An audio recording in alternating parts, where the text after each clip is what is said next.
I'll take legal action against you, Victor spat, his face inches from mine. The conference room went silent as 27 colleagues stared, frozen mid-motion. Some clutched their pens tighter, others averted their eyes, but all held their breath. The quarterly staff meeting had derailed spectacularly when I'd refused to approve the Riverside Plaza designs. You think anyone cares about a few inches of doorway width? About some stupid bumpy strips on the ground? He stabbed his finger into my project folder. You're costing us millions with these ridiculous demands. My heart hammered against my ribs, but I kept my voice steady. Those stupid bumpy strips are the difference between a blind person finding their way safely or getting lost. Those few inches determine if someone can use a bathroom or not. Victor's eyes narrowed to slits. His tie, bright red, like a warning sign, hung crookedly from his neck. Brynn, you're done. I'm calling my attorney right now. We'll sue you personally for breach of contract and professional sabotage. The room seemed to shrink.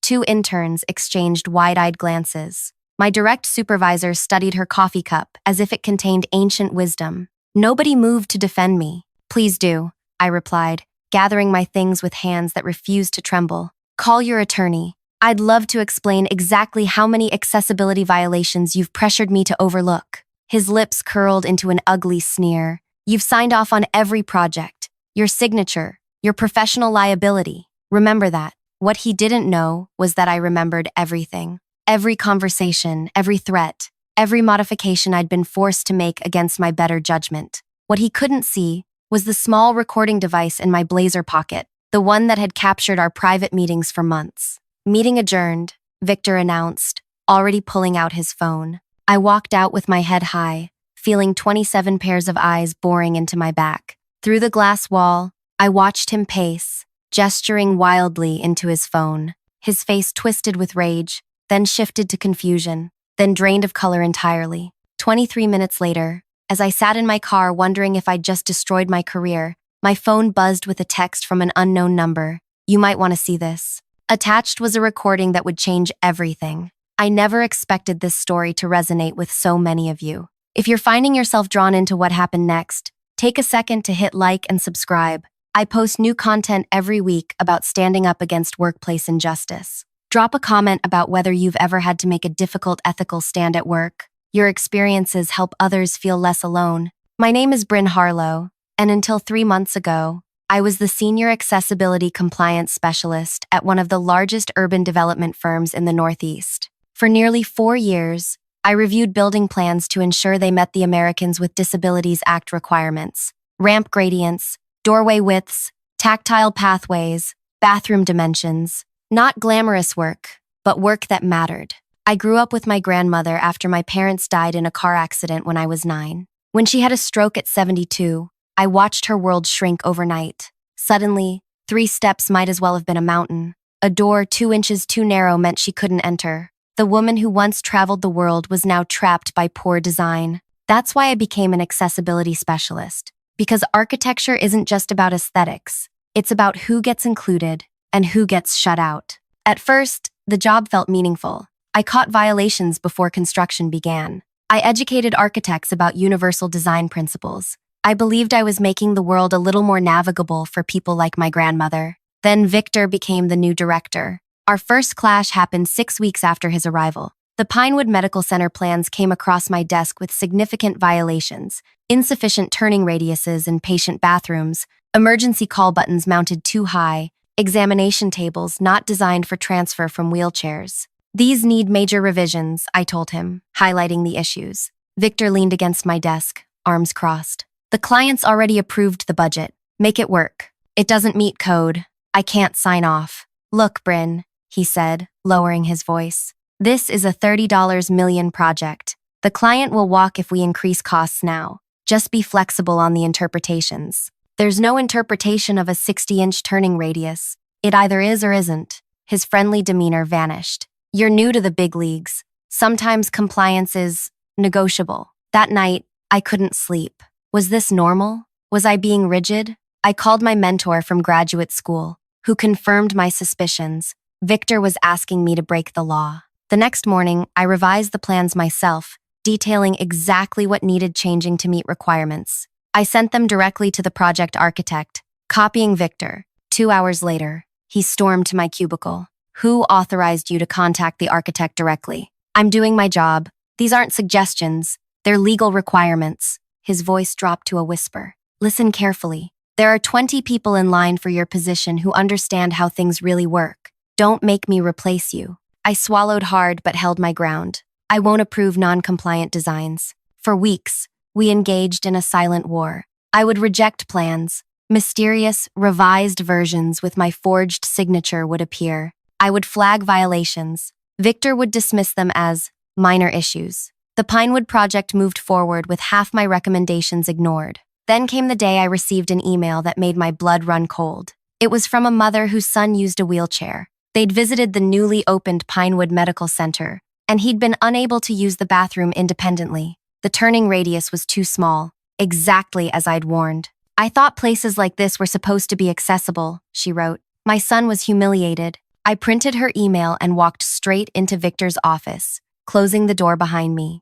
This is why compliance matters, I said, placing the letter on his desk. He barely glanced at it. One complaint from one person. Cost of doing business. That one person is exactly who these laws are designed to protect. Victor leaned back in his chair. You know what your problem is, Brynn? You think these regulations are sacred texts. They're guidelines, open to interpretation. They're civil rights laws, I countered. Would you call racial discrimination laws guidelines? His face hardened. Don't be dramatic. We're talking about a few inches here and there. A few inches that determine if someone can use a bathroom or not. He stood up suddenly. I'm done having this conversation. The Riverside Plaza plans need your sign-off by tomorrow. Make it happen. Those plans had even worse violations than Pinewood, and I knew then that this pattern would continue project after project unless something changed. That night, I made a decision that would eventually lead to that confrontation in the conference room, to Victor's threats of legal action, and to the text message that now sat on my phone, waiting to be opened. I clicked on the attachment, holding my breath. The recording began with Victor's voice, tight with controlled rage. She's completely out of line, Patrick. I need you to shut her down. Breach of contract, professional sabotage, anything. Make an example of her. A pause, then a deeper voice responded. Which compliance regulations is she insisting on? All of them. Doorway widths, ramp gradients, bathroom dimensions. She's treating the ADA like it's scripture. Another pause. And you want her to not enforce these requirements? I want her to be reasonable. These aren't hospital rooms. They're retail spaces and office buildings. Nobody's life depends on an extra 2 inches of doorway. The silence that followed stretched uncomfortably long. When the other man, presumably Patrick, Victor's attorney, spoke again, his voice had changed completely. Victor, my daughter Lily uses a wheelchair. She's 12. Do you know how many places she can't go because of just 2 inches? How many times we've had to leave restaurants because she couldn't use the bathroom? How many school events she's missed because there wasn't a ramp?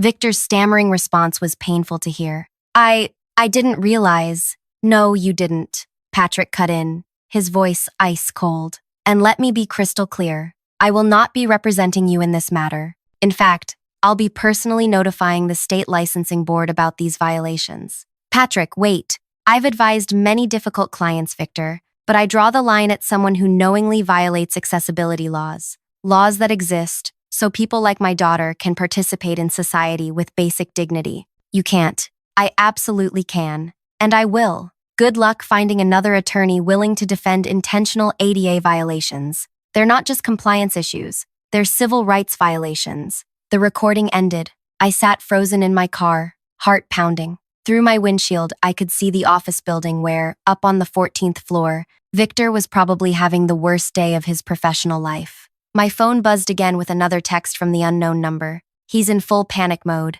Board members have been called in. Thought you should know. I stared at my phone, trying to process what was happening. The mysterious ally had to be someone inside the office, someone who'd witnessed the confrontation and decided to help me. But who? I drove home in a daze, adrenaline still coursing through my body. My apartment felt like a stranger's place. I walked from room to room, unable to settle. Had I just ended my career? Or had I finally done what I should have done months ago? At 7:38 p.m., my phone rang. The screen displayed Meera Chaudhry, the firm's HR director. Brynn, can you come in tomorrow morning at 9? The executive board wants to meet with you. My stomach dropped. Am I fired? A pause. Just be there at 9. And Brynn? Bring any documentation you have regarding the accessibility issues you've raised. I spent the night gathering evidence, emails, project notes, revised plans showing the before and after of Victor's adjustments. Around 3 a.m., I found myself staring at my grandmother's photograph on my nightstand. Was this worth it, Gran? I whispered to her smiling face. She'd always told me to stand my ground when it mattered, but she'd never mentioned how terrifying it would feel. Morning came too quickly. I dressed carefully. Charcoal gray pantsuit, minimal jewelry, hair pulled back, professional, unshakable. The opposite of how I felt. The executive boardroom was silent when I entered. 7 people sat around the table, including Mira from HR and Elliot Greaves, the company's founder. Victor sat at the far end, his face ashen. Miss Harlow, Elliot began, we understand you have concerns about our compliance practices. For the next hour, I presented my evidence. The Pinewood Medical Center bathroom that didn't meet turning radius requirements. The Riverside Plaza with insufficient, accessible parking. The Oak Ridge Mall with inadequate tactile pathways for the visually impaired. Project after project where accessibility had been compromised for aesthetics or cost savings. I showed them the email from the mother whose son couldn't use the Pinewood bathroom. I shared letters from advocacy groups questioning our firm's commitment to accessibility. This isn't just about following rules, I concluded. It's about whether we're creating spaces that welcome everyone or exclude the most vulnerable. The board members exchanged glances. Victor stared at the table, jaw clenched. Elliot cleared his throat. Victor, would you care to respond? Victor's head snapped up. These are complex projects with hundreds of requirements. Minor oversights happen. Brynn is blowing this out of proportion. Minor oversights? I echoed. Is that what you call it when you told me? And I quote, nobody's going to notice if the Braille signage isn't perfect? I never said that. I pulled out my phone. Would you like me to play the recording? The room went completely still. Victor's face drained of color. You recorded our conversations? He whispered. After you started altering my signed documents? Yes, I did. Mira leaned forward. You altered signed compliance documents? Victor's eyes darted around the room, seeking an ally and finding none. We had deadlines to meet, budgets to maintain. She was being obstinate. She was doing her job, Elliot said quietly. The job we hired her to do. What followed was the most uncomfortable 30 minutes of my professional life. The board asked pointed questions about specific projects, violations, and Victor's instructions to me. With each answer, Victor seemed to shrink smaller in his chair. Finally, Elliot turned to me. Miss Harlow, we owe you an apology. This company was founded on principles of integrity and excellence. Somewhere along the way, it seems we lost sight of that. I nodded, unsure what to say. We'd like you to stay on, he continued. In fact, we'd like to create a new position, Director of Accessibility and Compliance, reporting directly to me. Would that interest you? The offer stunned me. Yes, it would. Excellent. Mira will work out the details with you. He turned to Victor. As for you, we'll continue this conversation privately. As the meeting dispersed, Victor caught up to me in the hallway, his expression a mix of fury and panic. You planned this, he hissed. You set me up.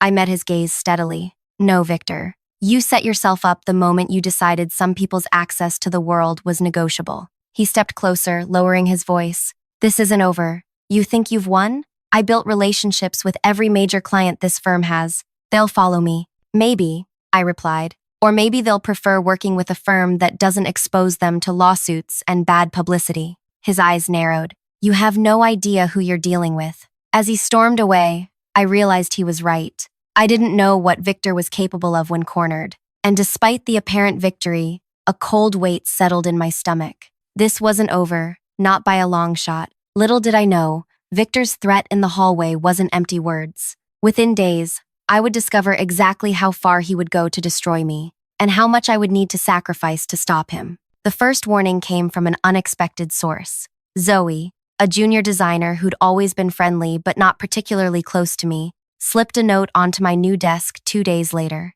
He's meeting with Tanner Holdings tonight. Be careful. Tanner Holdings was our biggest client, responsible for nearly 40% of the firm's annual revenue. If Victor convinced them to follow him to a new firm, my victory would be short-lived, and dozens of my colleagues would lose their jobs. I stared at the note, heart racing. The war I thought I'd won had only just begun. That evening, I sat at my kitchen table surrounded by project files. My promotion came with access to records I'd never seen before, including the complete client histories and financial arrangements Victor had negotiated. What I found made my stomach turn. The Tanner Holdings contracts contained special accommodation clauses that essentially allowed them to bypass standard compliance reviews for aesthetic considerations. It was corporate, speak for ignoring, accessibility laws whenever they interfered with their design vision. I was still processing this discovery when my doorbell rang. Standing on my porch was Drew, one of the project architects who had always been quietly supportive.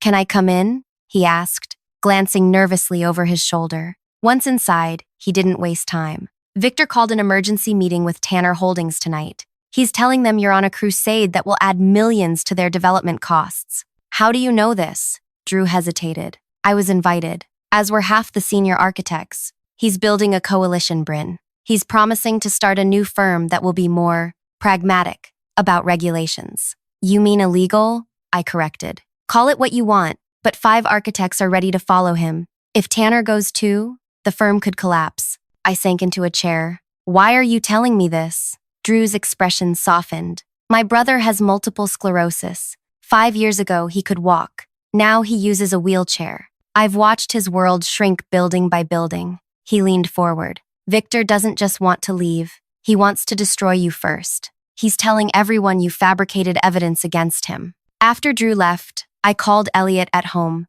something I'd never done before. He listened silently as I explained what was happening. "Come to my house," he finally said. "Now." An hour later, I sat in Elliot's study with him and 2 board members. The gravity on their faces told me everything. "Tanner Holdings represents nearly 40% of our annual revenue," one board member said. "If they leave, we'll have to lay off half the staff by Christmas." "So what are you saying?" I asked, though I already knew. Elliot rubbed his temples. "Maybe we were hasty. Perhaps a compromise." "A compromise on accessibility laws?" I interrupted. "There is no compromise on civil rights." "Brynn, be reasonable. We're talking about people's livelihoods. And I'm talking about people's lives. Every compromise means someone can't enter a building, use a bathroom, navigate a public space." The room fell silent. I could feel my new position slipping away before I'd even settled into it. "What if," I said carefully, "there was another way to handle Tanner?" 3 sets of eyes locked onto mine.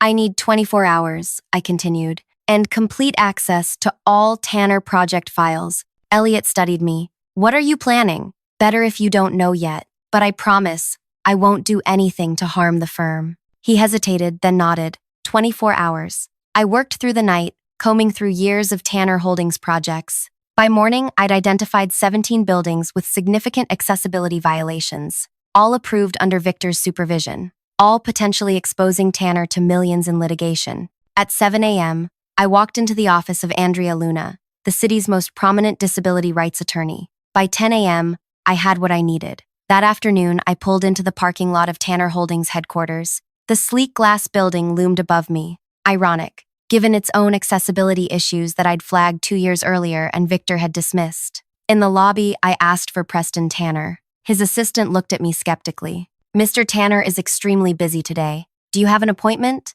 Tell him Brynn Harlow is here regarding potential Ada litigation." 10 minutes later, I sat across from Preston Tanner himself, a man whose signature had authorized millions in construction with blatant accessibility violations. "Miss Harlow," he began smoothly, "Victor has already explained your zealous approach to compliance." I placed a folder on his desk. "This contains documentation of 17 Tanner properties with significant accessibility violations." The second folder contains Andrea Luna's assessment of potential damages should a class action lawsuit be filed. His face tightened. "Is this a threat?" "No, it's an opportunity." I slid a third folder across his desk. "This contains revised plans for all 17 buildings, retrofitting costs, timeline for compliance, and most importantly, a pledge from our firm to cover 30% of those costs." Preston blinked. "Why would your firm absorb those costs?" "Because we should have never approved the original plans. We failed in our professional duty."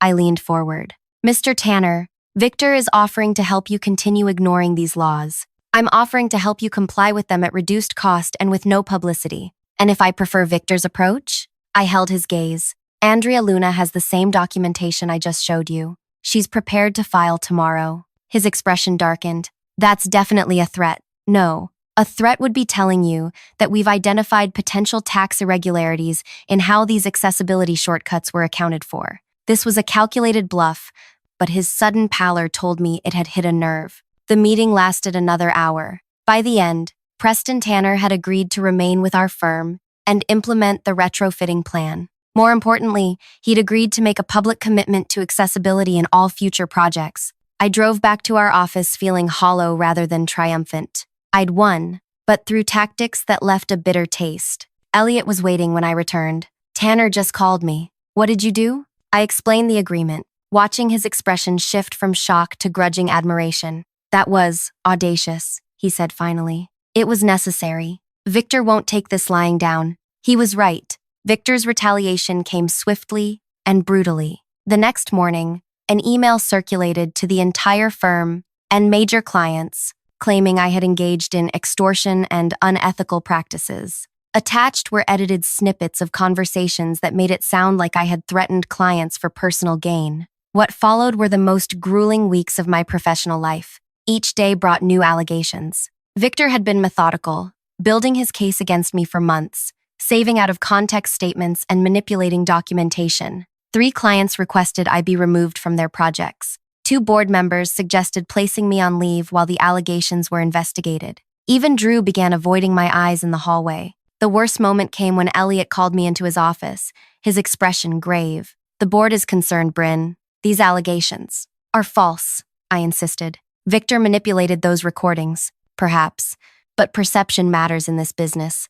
Clients are nervous. My throat tightened. So you're firing me? No, he sighed. But we need to move you to internal projects only. No client contact until this resolves. It was a demotion in all but name. As I walked back to my office, I passed the conference room where it had all started, where Victor had threatened legal action and unwittingly set his own downfall in motion. Only his downfall hadn't happened. Somehow, despite everything, he was winning. That night, I sat alone in my apartment, surrounded by evidence that now seemed useless. Victor had poisoned the well so thoroughly that the truth hardly mattered anymore. My phone buzzed with a text from an unknown number, the same one that had sent me the recording of Victor and his lawyer. Don't give up.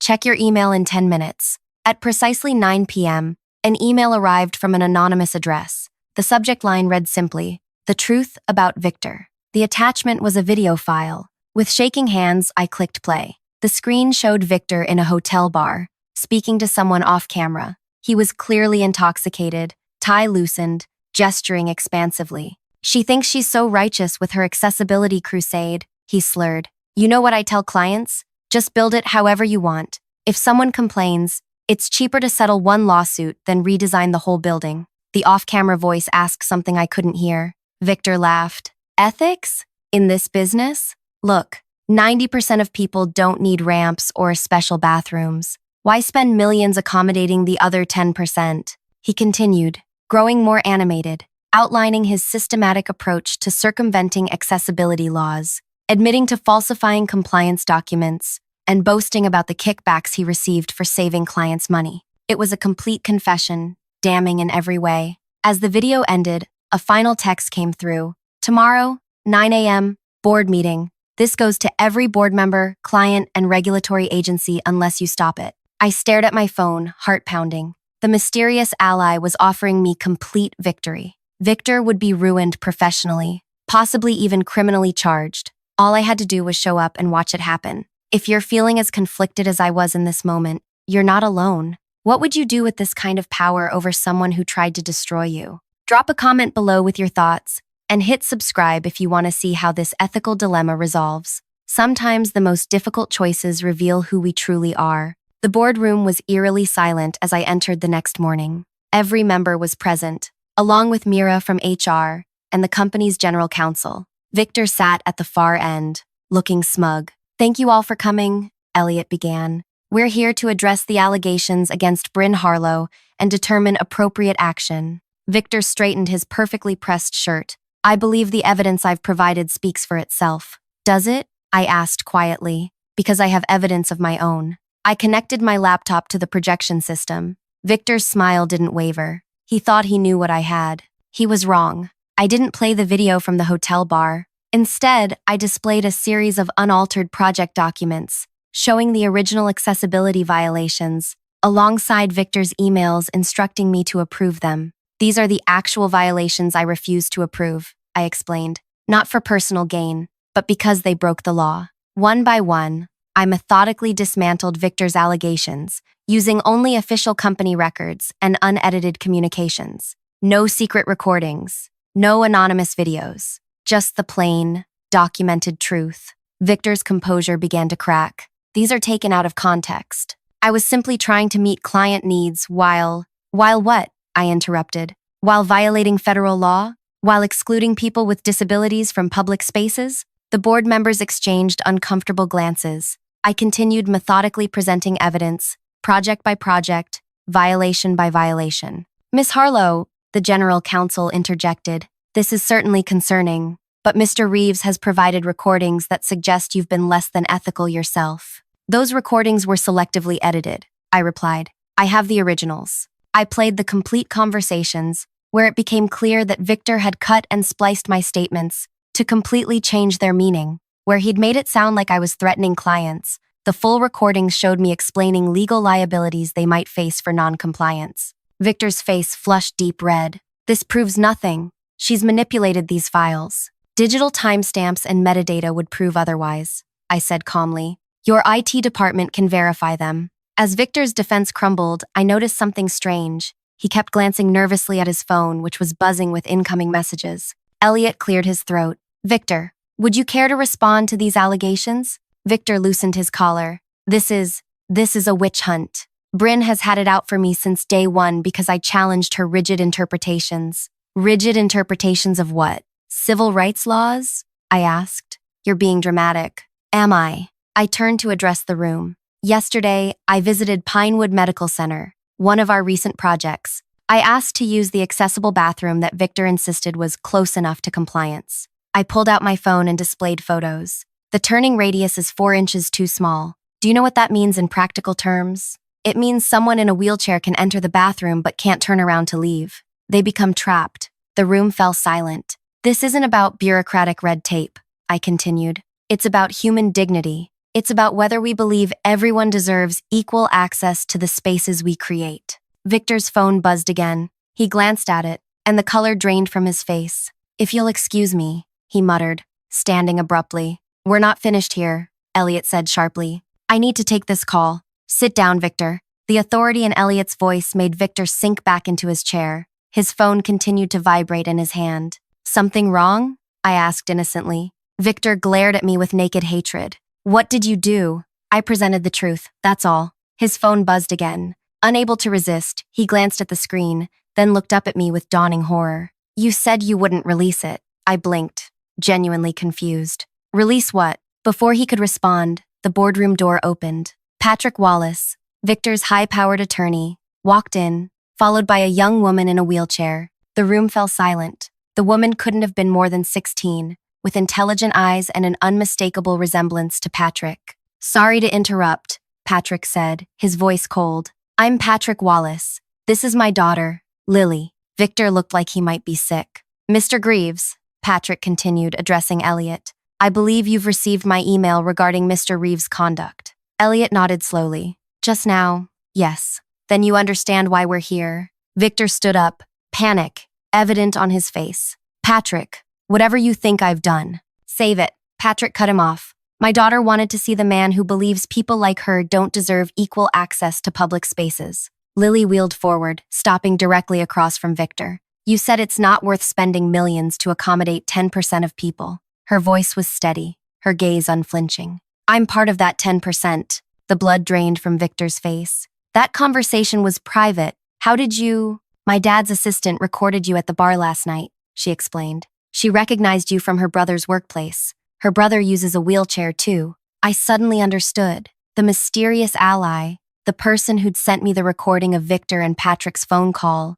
the video from the bar, it had been Patrick's assistant all along. Victor, Elliot said, his voice unnaturally calm. Would you care to explain what Miss Wallace is referring to? Victor's eyes darted around the room, seeking escape. I may have had too much to drink, said things I didn't mean, like admitting you falsified compliance documents. Patrick asked. Or bragging about receiving kickbacks for helping clients circumvent accessibility laws. The general counsel leaned forward. Kickbacks? Victor's defense collapsed entirely. This is absurd. You can't possibly. I've already filed complaints with the State Licensing Board and the Department of Justice, Patrick interrupted. The video evidence is quite compelling. What followed was the professional equivalent of a public execution. As Victor stammered through increasingly desperate denials, Patrick methodically outlined the legal consequences of his actions, both for Victor personally and potentially for the firm. However, Patrick concluded, Ms. Harlow's detailed documentation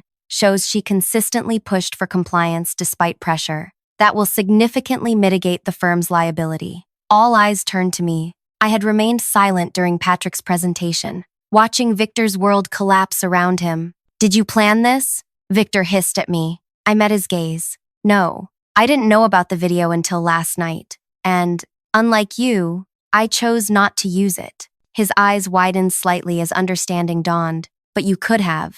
Yes, why didn't you? The question hung in the air. The truth was, I had wrestled with that decision all night. The video would have destroyed him instantly, but something about using it felt wrong, too much like becoming what I despised about him. Because this was never about destroying you, Victor. It was about protecting people from your decisions. The meeting concluded with Victor being placed on immediate administrative leave pending investigation. As people filed out of the boardroom, Lily wheeled over to me. Thank you, she said simply. For what? I didn't know about the video. She smiled. Not for that. For caring enough to fight. Most people don't. As she turned to leave, I realized something. How did you know I didn't use the video? That I chose not to release it? Kamala told me, my dad's assistant. She said you texted back last night that you wouldn't need it, that you'd find another way. You know what's strange? I said. For weeks, I fantasized about taking Victor down, but when I had the chance to destroy him completely, it didn't feel right.